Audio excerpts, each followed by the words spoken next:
After doing 9.1, this really shouldn't take as much time. I'm just going to run through some of the differences between comparing two means versus proportions. We've kind of got a good understanding of how we're going to do these kind of tests. So I'm not going to spend too much time going through these notes with you because I know for the most part you can read. Um, just pointing out the same things, just like for the proportions, the important thing is we need to find that difference. So now we're going to find the difference of means.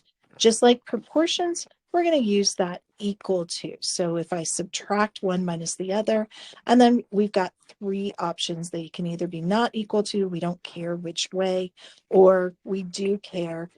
This would mean that the second mean is greater than the first mean. And you can see, or sorry, yeah, that would mean the second is greater than the first, or the first is less than the second. And you can see the alternate way of writing it. Now, once again, I'm not going to use this method in class, but you might see it on a multiple choice question. So you need to be familiar with both. Next, we're going to make our plan. Of course, randomization hasn't changed, and the samples have to be independent of each other. I didn't talk about that as much last class, so that is a check we need to do. It's just more you have to think about it. So 10% or the independence rule, the samples must be no more than 10% of their populations. Both samples must be at least 30, or if you have to graph it, both graphs must appear normal, or just basically no skew, no major outliers, those types of things. We have some new formulas, which are also in your formula sheet. I know this looks really difficult, but it's really not that hard. So standard deviation squared. You could also do standard deviation divided by the square root of n. So I don't know why they wrote it that way, but they did. Same thing here. That's new. I've never seen that. We'll have to look at your formula sheet to see if this is the same denominator. I'm not quite sure. So the difference of your sample means minus the difference of your population or your suspected population mean. This should always be 0 in a test. So I'm kind of surprised it's there. But if you think about it, that should be 0. And finally, our conclusions, of course, for a interval, it's going to be we are blank % confident. And for this one, either the p-value is so small we're going to reject, or the p-value is larger than alpha, so we're going to fail to reject. Let's go ahead and run through an example, this one being a confidence interval. So this means we're going to estimate the difference between the means. Bad news here. I'm going to, most often than not, you almost always have to create a graph. Rarely are these greater than 30. Does happen, but I've seen so many where you just have to compare some graphs. So we're going to go through that here. So notice the statement here. So many of you get this statement wrong. You want to start with, we want to estimate the difference in battery lifetime between generic brands at 95% confidence. I know your textbook doesn't say that, so make sure you're doing it this way to get full credit. Next, plan.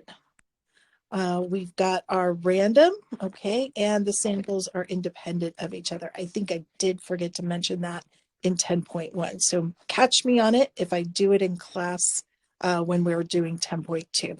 10% rule, the batteries in each brand are less than 10% of all batteries.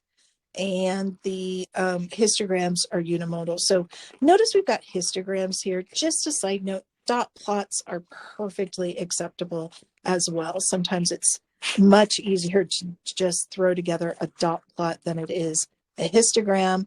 And since the conditions have been met, whoever was doing this one was fancy and put students T model. You can just put a T interval for a two. So yeah, so we can use it's actually a normal model for a two sample t interval because we're still doing that normal test.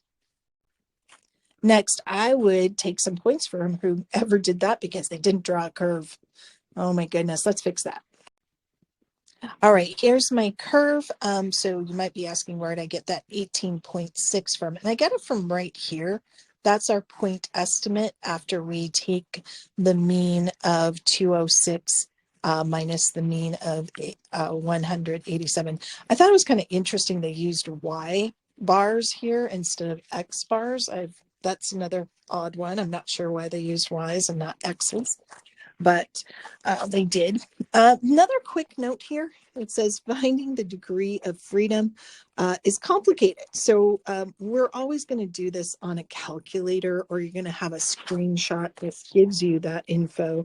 So don't worry about that one too much. I actually did it on a calculator, and the degrees of freedom, it's an ongoing number. So degrees of freedom equals, I've got 8.986, and it just keeps going after that. So it's you would think it'd be straightforward. It's 6 batteries for each group. You'd think it would be 5. It is not. It's actually ends up getting weighted and all sorts of other things. So you can't even look for your confidence levels on your table, because this number is not on your table. You can only do these problems with a calculator. I also did go ahead and look it up for you, and this is the same formula that they use on your formula sheet, so we're okay there. After doing all of this math, you get 2.1 to 35.1. So we are 95% confident that the mean number of minutes generic batteries last is between 2.1 and 35.1 minutes longer than the name brand batteries. We can turn this into a test. Since 0 does not fall in here, we would reject a null hypothesis of mu equals 0. In the next example, this is a test of significance rather than an interval. And we can see we still have that same problem that we have very small sample sizes, so we will need to graph them. Our null hypothesis is that the average, if we subtract, it looks like if you buy a camera from a friend versus a stranger, will you pay a little bit less? And okay, so 0 should always be my null, the difference between those two. And we're going to say it's different. We're not saying whether it's above or below. So this is a two-tailed test. Our alpha is 0.05, and then we've defined, make sure, this is so important, that somewhere you define your two parameters there. We've got randomization. It says they're independent random samples, so we're showing that those are independent from each other. 8 and 7 people are less than 10% of all people, so that's pretty obvious. And normal, large enough. So this is interesting. They did these by box plots. Also an acceptable way to do it. So there's no skew. If it were skewed, you'd see a really long whisker and really small boxes. If there were any outliers, we'd see those dots out there. So we are good to go. And so our first one, so our sample size, I don't know why they keep using Y. That is so odd. But we've got 280. They once again didn't give us our degrees of freedom, nor did they draw a curve. But if we did draw a curve, this would be our difference. So you can see it's right here on our curve, because we always have a 0 in the middle of these significant tests. So this is I'm going to guess that this is a very small area. They did give us the degrees of freedom here, so 7.62. Anything your calculator's giving you is a good idea to write those numbers down. Not everything, you don't want to overwhelm them or waste too much time. But yeah, remember my guess was that seemed really far away, and it does look like we have a very small p-value here. Since the p-value is so small, we're going to reject that null hypothesis. There's sufficient evidence to suggest people would be willing to pay a different amount to buy a used camera from a friend than they would pay a stranger. I'm going to end this video right here, and in the next one, we are going to talk about matched pairs.